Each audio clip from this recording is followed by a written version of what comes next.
As I've been hearing from some of you, I am finding that some find some of the content in our course very difficult, and I thought I should really comment on that.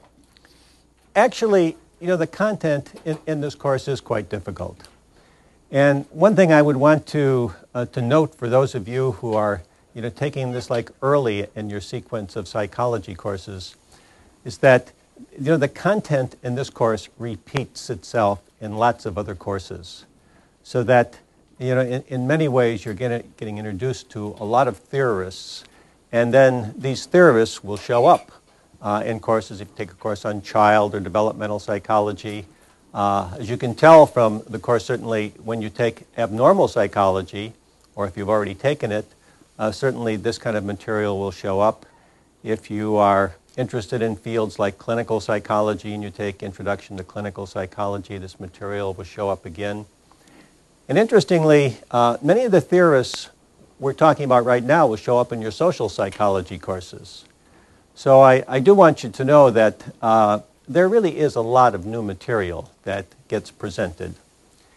And in many ways, it's a tribute to the field that people are trying so hard to work with the complexity of personality.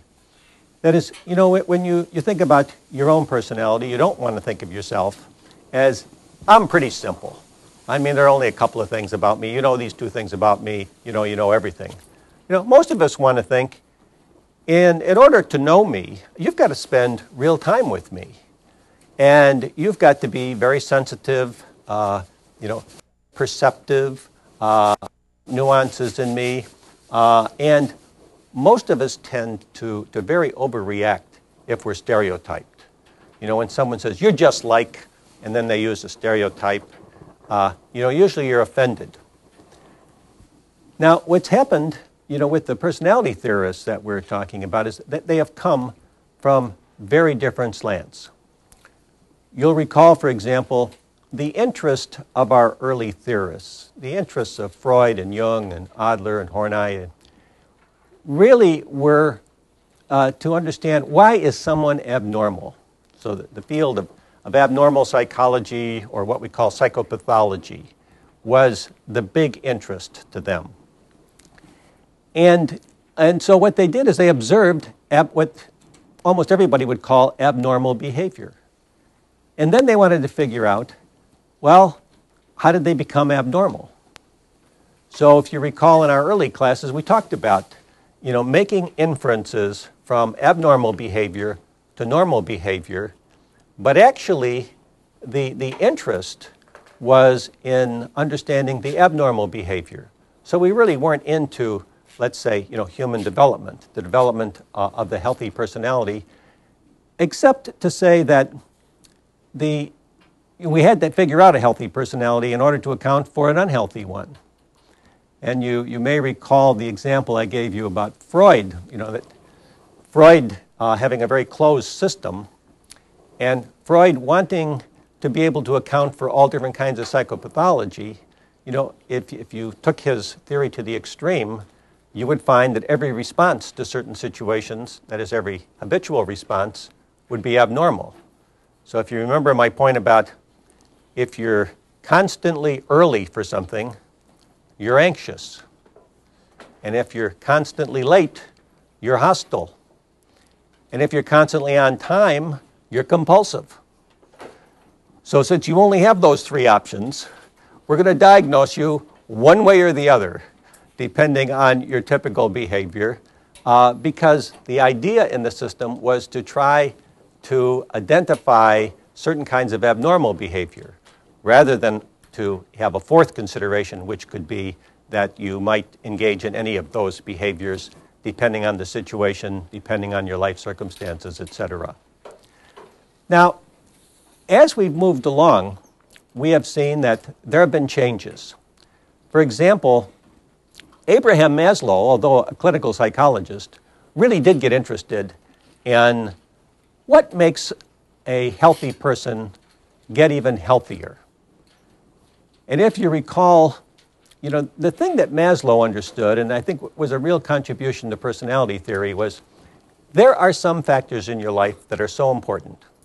There are some factors that are so basic that if they are not dealt with, then you will not have the psychic energy to go on to what he would see as like higher order experiences.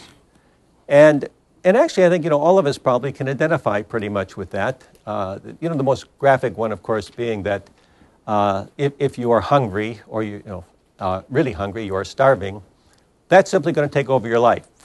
Or if you're thirsty to such an extent that you desperately need liquid, you're not going to be thinking of other things. That will take over control of what's going to motivate you at that time. It's only when you are not in that state that you can move on to the next state. And as Maslow pointed out, the next state was you needed to feel safe. And only if you felt safe could you then move on to some of the higher order experiences where you would take risks, where you would try to grow. And if you remember, in the kind of the pyramid that we had, the self-actualizing experiences, the kind of ultimate experiences, the experience where you are really in touch with yourself and with your environment and perhaps with a loved one, is at the top of the pyramid. And of course, at the top of the pyramid is the narrowest area, meaning you don't have those experiences a lot. But when you have them, they're absolutely wonderful experiences. And you can only have them if you are really a mature person, a risk-taking person, and a person who's dealt with all of his or her earlier needs. Now, Carl Rogers also, had that kind of transition in his career where he started out as a clinical psychologist, was very interested in dealing with abnormal behavior. But as he matured, he began to become more interested in society itself and what kinds of things might we do in society that would make us a healthier society. And of course, he was very interested in peace and trying to get people together in ways, acknowledging that if people could only talk more to each other and understand each other better, we would not have all of the strife and the wars and the hatred, etc., that we experience in our world. Now, the problem for many theorists with people like Rogers and with people like Maslow is their terms were so hard to define. That while we could recognize behaviors, and while maybe we could all talk about things like peak experiences, actually they're very difficult to operationally define. They're very difficult to discover. So we had other people come along who wanted to see if personality could be better defined. Now you will remember that Gordon Allport came along, and Allport defined personality one way, and then if you remember, many years later he had to redefine it, because while he knew what he was talking about, what he recognized was his first definition of personality didn't give him much opportunity to operationally define studies. So since he couldn't define studies, that is, he couldn't define variables tight enough and accurate enough to be able to do experiments on them, he realized he needed to move on and become more precise, so he changed his definition. And you will recall, of course, that Allport became very interested in traits. And you'll see today, as we talk, that traits can become very numerous. The traits can be up into the hundreds and higher. And the trait theorists became interested in that because they thought you can define traits. We can make up tests in scales to measure traits, to see how much of this trait do you have. Do you have a lot of it? And is it a good trait? Or do you have not much of it, but since it's not a good trait, you wouldn't want it? And if you're wondering, what might be a trait you don't want, maybe hostility.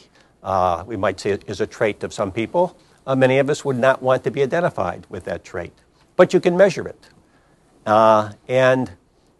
And people began making inferences. Like, let's say if there's an absence of hostility, perhaps that means this is a good person. So there were some traits you would want to be without. There are some traits you would want to have, perhaps like goodness, inquisitiveness, etc. That we would think about as being the kind of trait that I would like to describe me. Now, in our last couple of theorists, you've noticed we've moved away from traits. And by the way, later today we're going back to traits. But we moved away from traits, and we got to people saying, we live in a social context. If you really want to understand personality development, there are a couple of things you need to be aware of. One of them is you need to be aware of the unique person, and they posit each person is unique.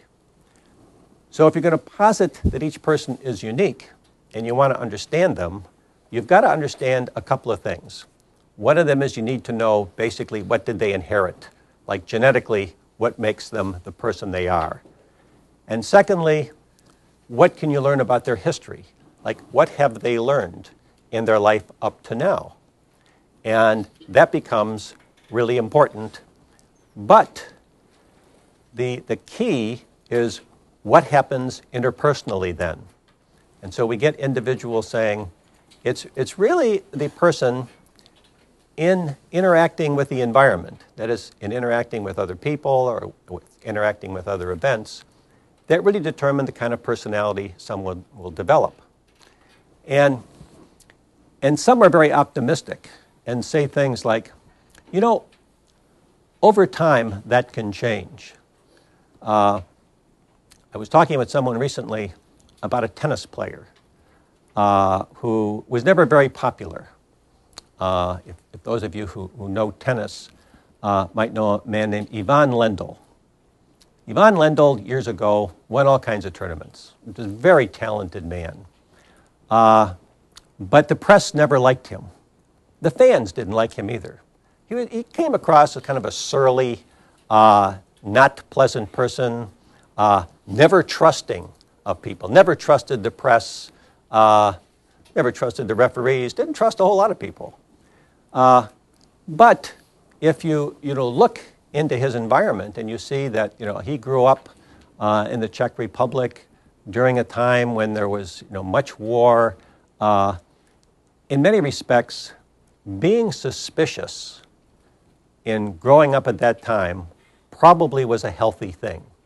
That is, there was much to be suspicious about. This was a government that might well kill you, might well take your parents' life, might well take or do vicious things to you, imprison you, take your resources, etc.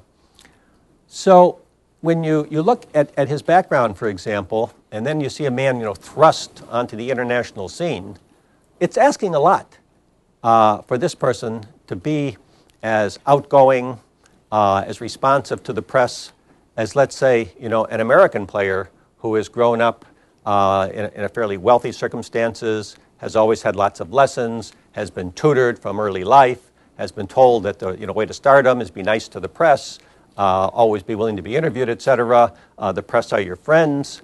And so you get two very different kinds of people developing.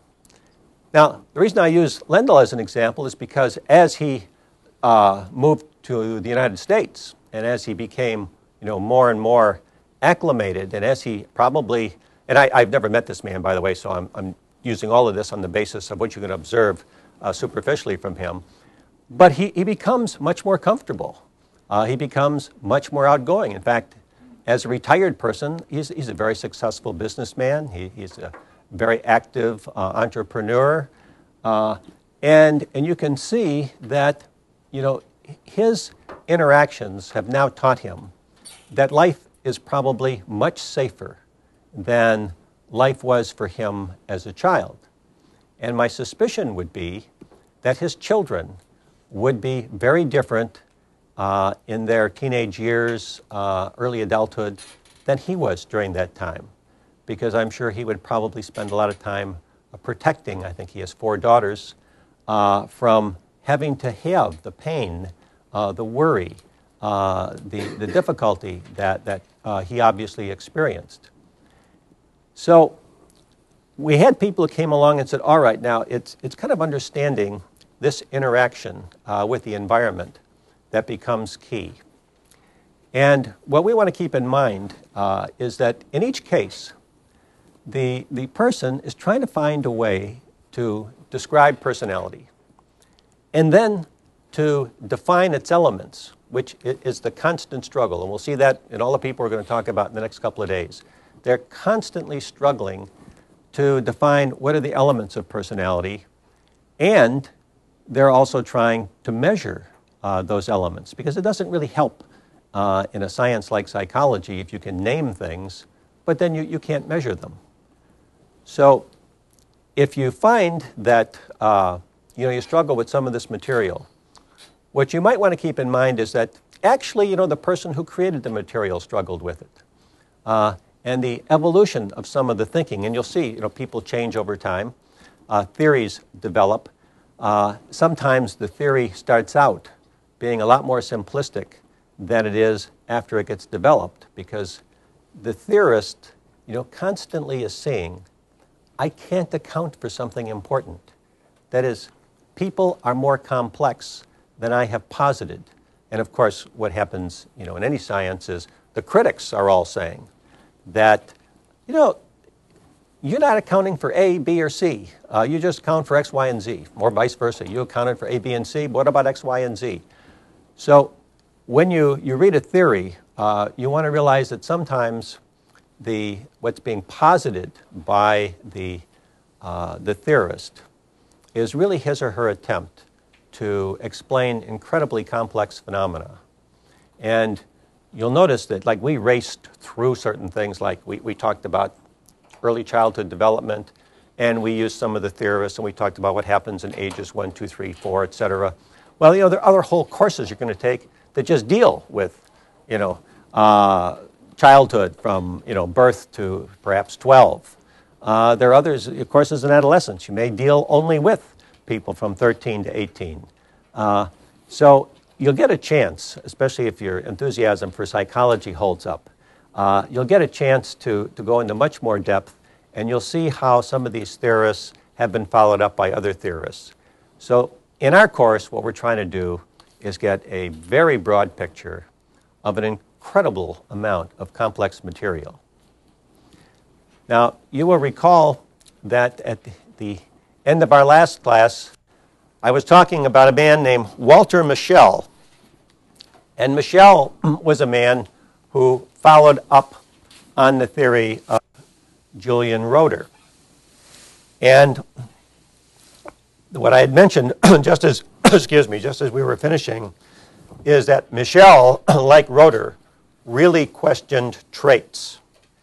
And he aggressively pursued, the thesis about traits because he thought that interpersonal interactions were really the things to study.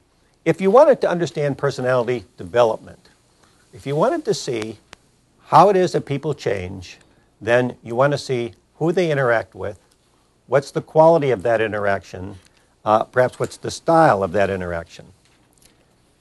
And then you will recall that Mischel stressed cognitive and affective processes as the major discriminants of behavior. Now notice he's talking about cognitive, what you think about, affective, feelings, that these are the major determiners of personality. Now, that's very different than, talking about biological urges or, talking about traits. And you want to keep in mind now that that Mischel is going down a path. He's following, his mentor, Roeder, and he's trying to elaborate on a number of things. Now, he also, of course, said that it's really the interaction between people and their environment that actually leads to the development of personality. So you have the situation where you have interactions, and that's why this ended up being called social learning theory. Now, Mischel really did make some important observations. he pointed out that if you see someone in one situation, you may be able to predict a person's behavior consistently across similar situations. But he said, that doesn't necessarily mean you could predict a person's behavior in a different situation. If you assume, for instance, there are some actresses, when they're on stage, they project, social confidence and a great personal presence. I mean, you see them and you see, there is a very self-assured, very effective person. But she's on the stage. That's her job. She's good at that. You may find that same person in a social situation is really quite shy, is not that effective in relating to people spontaneously. And so, what Michel would say is, don't jump to conclusions too quickly about people. Don't just assume, because you've seen them in one situation, perhaps several times, that you could generalize to characteristically how they are. What he would say is you could generalize to characteristically how they are in situations similar to what you have observed. But he saw life and he saw people as complex enough that they might be different if the circumstances were significantly changed. Now, I think that this particular contribution of Michel, by the way, is a very important one because it really argues against stereotyping. It argues against the idea that if you can observe a simple behavior of someone, you can then generalize that this is how they always are. And as I was saying earlier, I mean, none of us want to be stereotyped. And stereotyping, is very helpful when you're doing science and you're trying to categorize.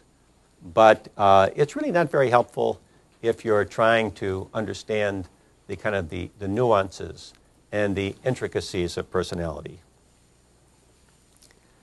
Now, there are a number of basic concepts that we get from Walter Michel, and you'll find that they fit into this model of trying to understand how people develop by relating to other people. First, there's competency. And competency embraces both the cognitive ability to size up a situation so that one understands how to effectively operate in it, and also the ability to perform behaviors that will lead to success in the situation. So competency has two elements. First, you have to be able to size up the situation, and then secondly, you have to be able to operate successfully in that situation.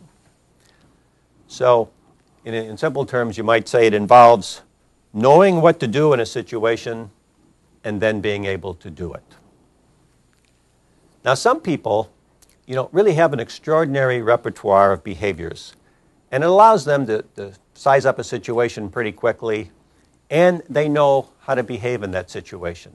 So these are the people we see, as really gifted socially. It seems like every situation they're in, they know what to do, and they function very well.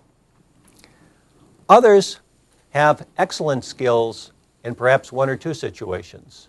So if you put them into a certain kind of environment, they function very well. But if you put them into other environments, they end up having a lot of difficulties. And there are only a few people who actually will function well in every situation. There are probably, for all of us, some social situations which we either haven't encountered before or we've encountered and not done well in them, and that causes us to not be as effective as we would be in a lot of other situations. Okay, now we're going to talk about characterizing events. What Michel found was that sizing up a situation turned out to be more complex than he had thought. Well, I'll go back to this.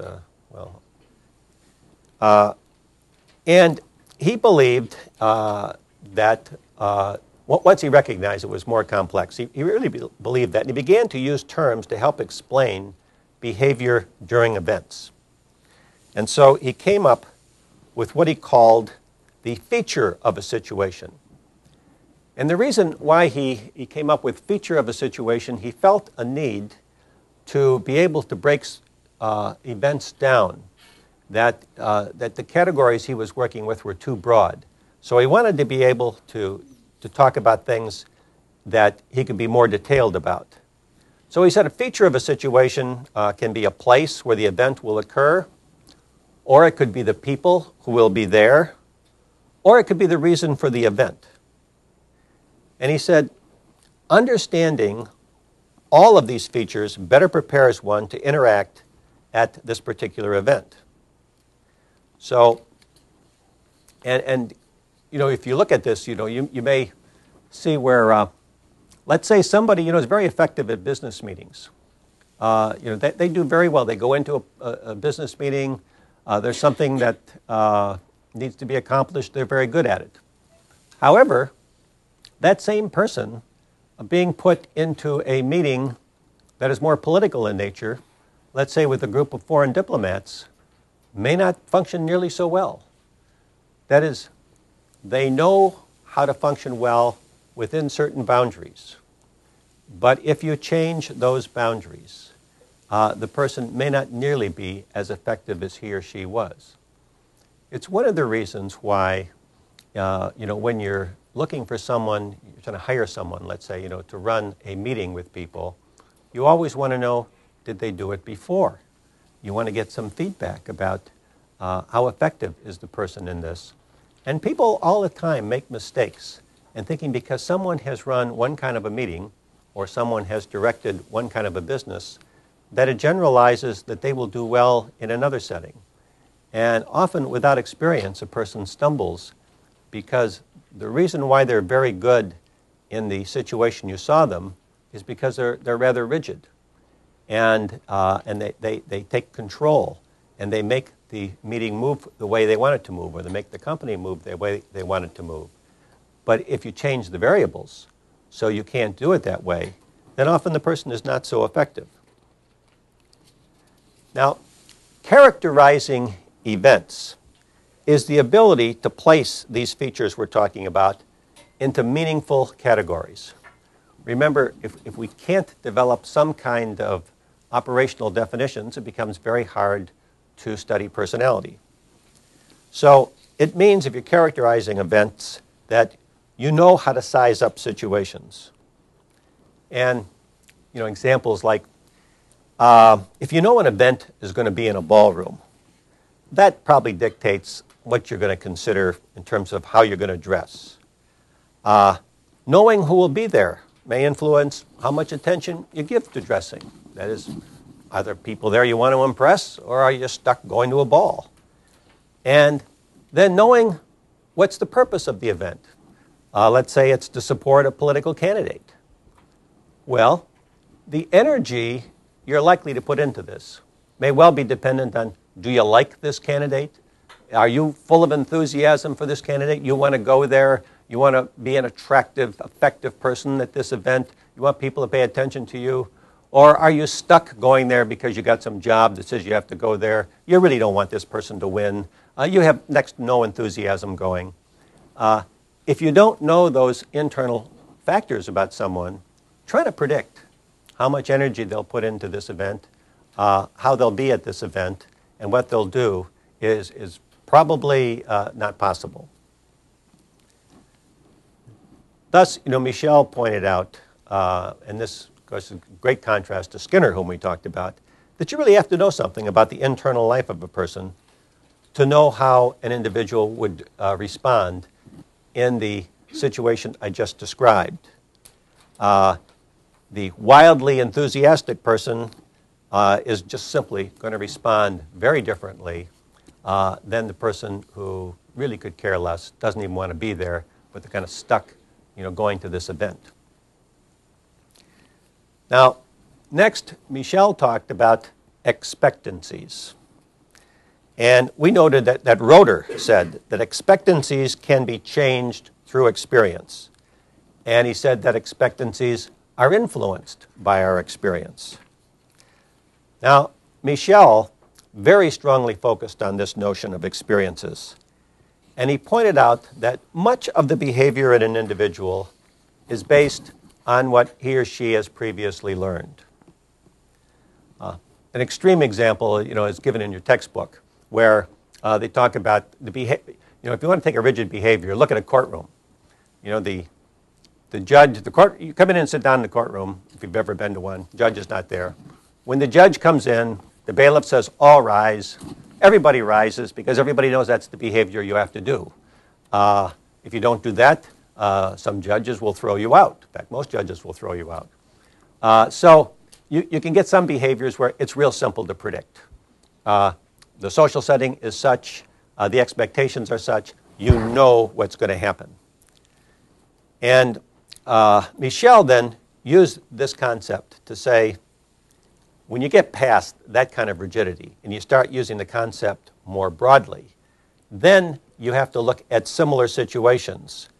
And when you look at similar situations, you want to see how did someone behave in that situation before.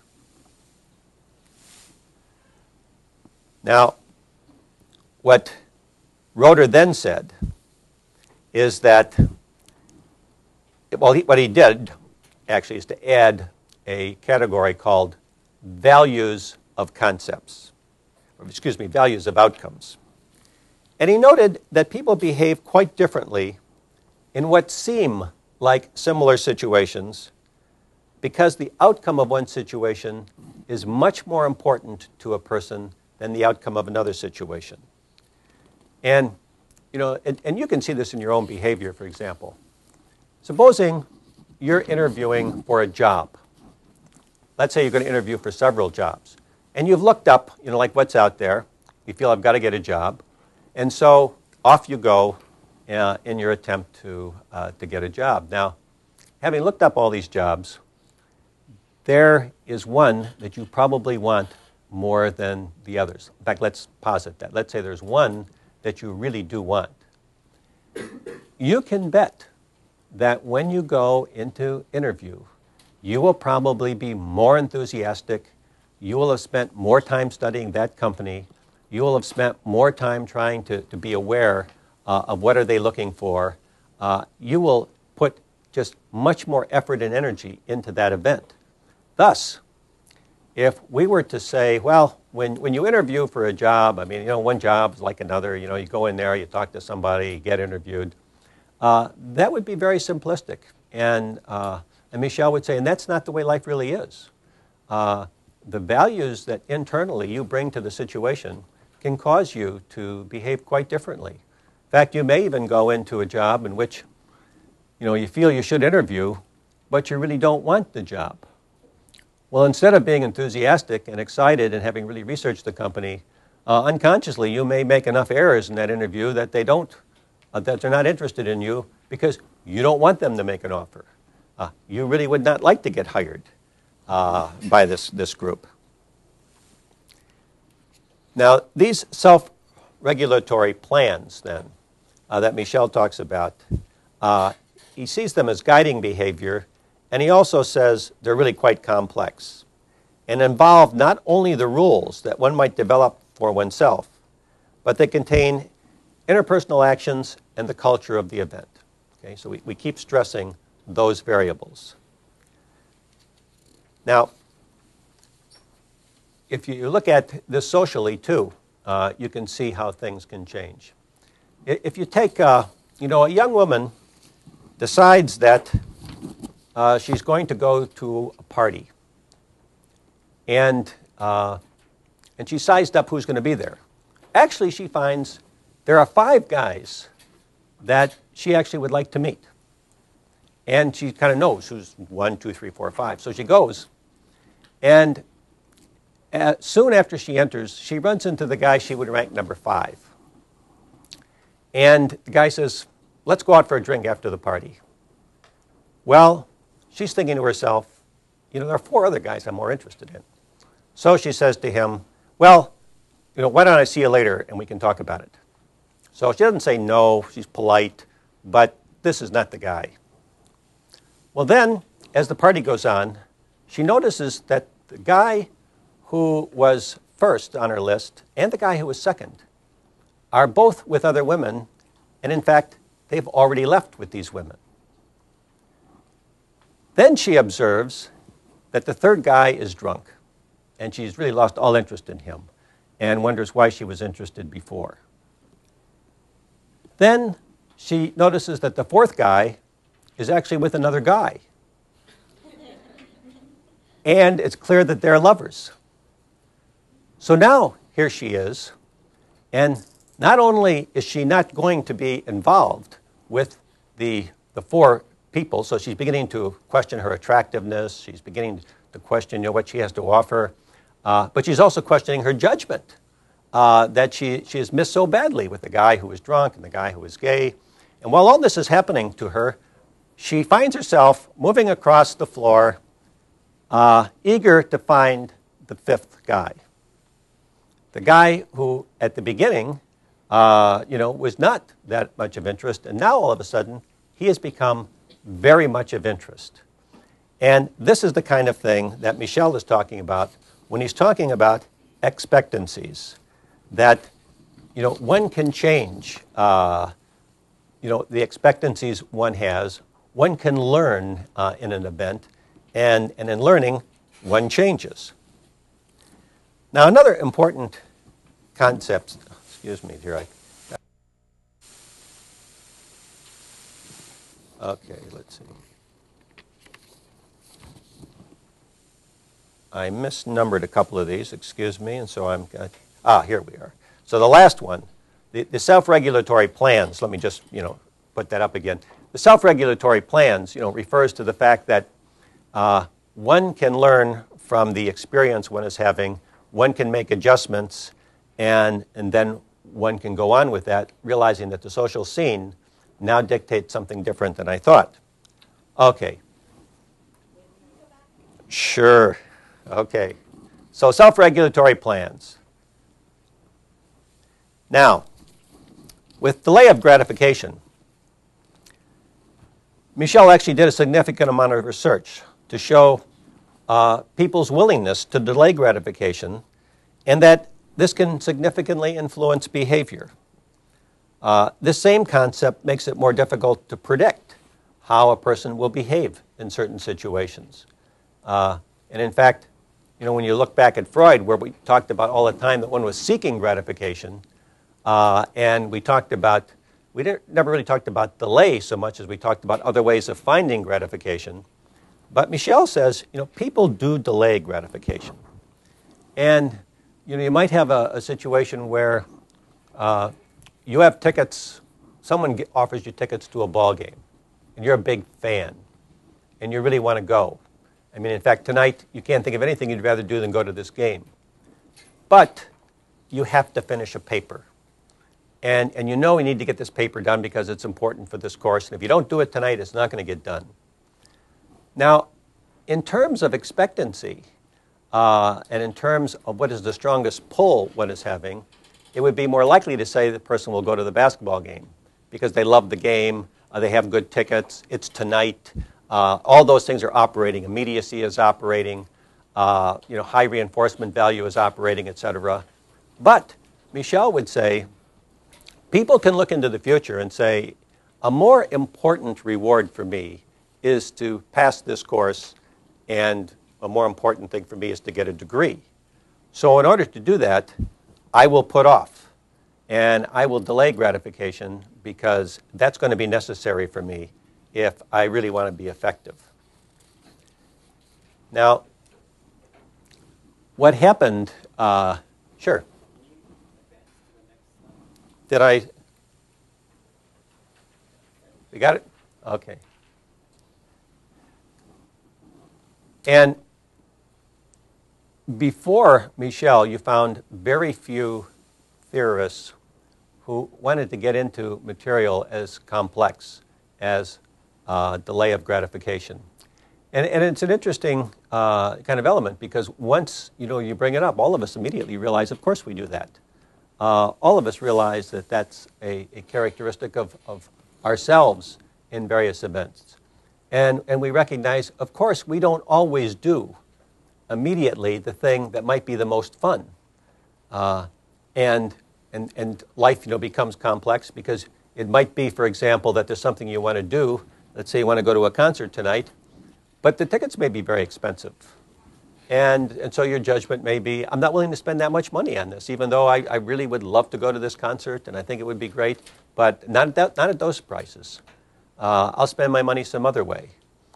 And our personality theorists are constantly trying to deal with how do you measure the intricacies that lead to decision making? How do you measure, or I should say, how do you measure in a way that will allow you to predict someone's future behavior?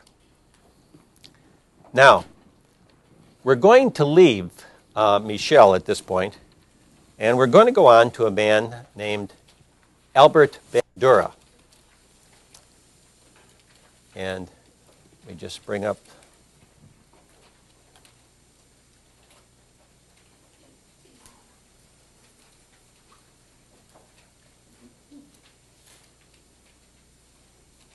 as soon as I find where I put these slides, then I'll be in a position to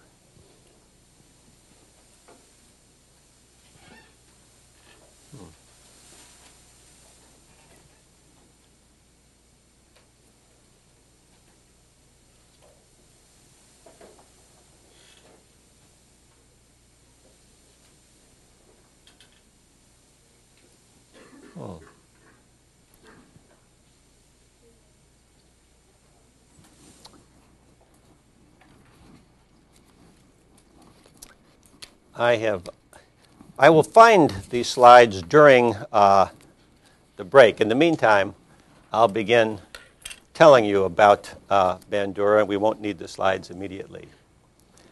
Bandura's theory, in many ways, has a lot of aspects that are similar to Julian Roeder. And actually, both of them have some similarities in their backgrounds. Both of them got their master's degrees at the University of Iowa. And back at that time, Iowa had a very strong experimental tradition. So even though they were getting their degrees in clinical psychology, the reality was they were learning a great deal about experimental psychology. They were learning a great deal about, precisely how you define variables. And in the case of Bandura, by the way, he comes about 13 years after Roeder.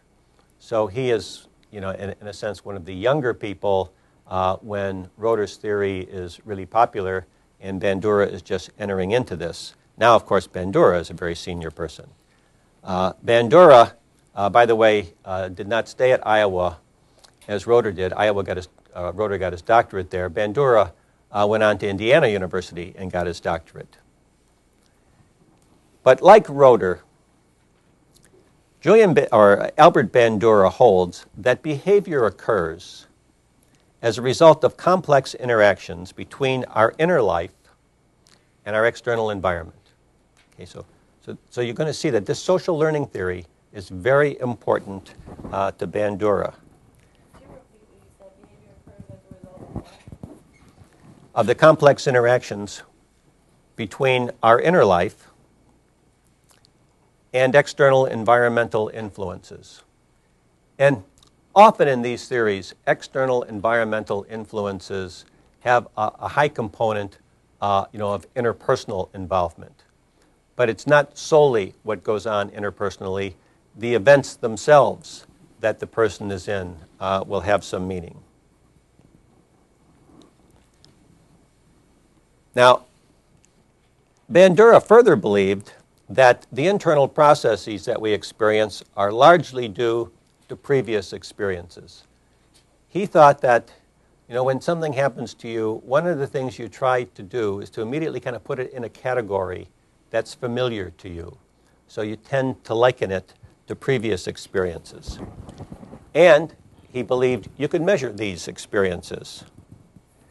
And he placed a lot of emphasis on cognitive determinants of behavior. And for him, it's your cognitive life that we most want to study if we're really going to appreciate your personality. So he introduced something that's called triadic reciprocal determinism. And, and in triadic reciprocal determinism, you have cognitive and other personal factors, behavior, and environmental influences, all operating interactively as determinants of one another. Now, this is an interesting theory in that it states people do not simply react to environmental events. Rather, they actively create their own environments, and then they act to change them. And that's where the emphasis is on the cognitive variables. That is, you are determining what the event is. He would say, in fact, cognitive perceptions and experiences determine which environments will be perceived. That is, there are some people who look at an event and will see it differently than someone else because your predispositions determine how you will perceive an environment. And it also will determine how these environments will be interpreted, how they will be organized, and how they will be acted upon. Have you ever noticed you come in to, you're at an event, and you're with a friend of yours, or you're with anyone, really. Somebody walks into the room, and your response is, boy, that person has a nice smile. And you might say that to the person, well, so-and-so just came in and she's smiling. The person next to you says, no, she isn't. That's a smirk. Well, we've suddenly got two people. They're standing in the same place. They're looking at the same other person. The same other person has some facial expression.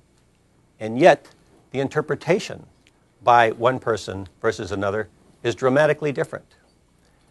Now, what Bandura says is that that's because of one's predisposition to see this person in a certain way. In other words, we're not very objective. We don't see her coming in just as a person, but rather because of what we tend to experience, we make that person a certain kind of person. So that predisposition becomes very important in the way in which we're going to socially interact. Well, we'll take a break now, and then after the break, we'll go on with this theory, which actually is a fascinating theory. And let me mention something to you, by the way, off the camera. Tomorrow, unfortunately,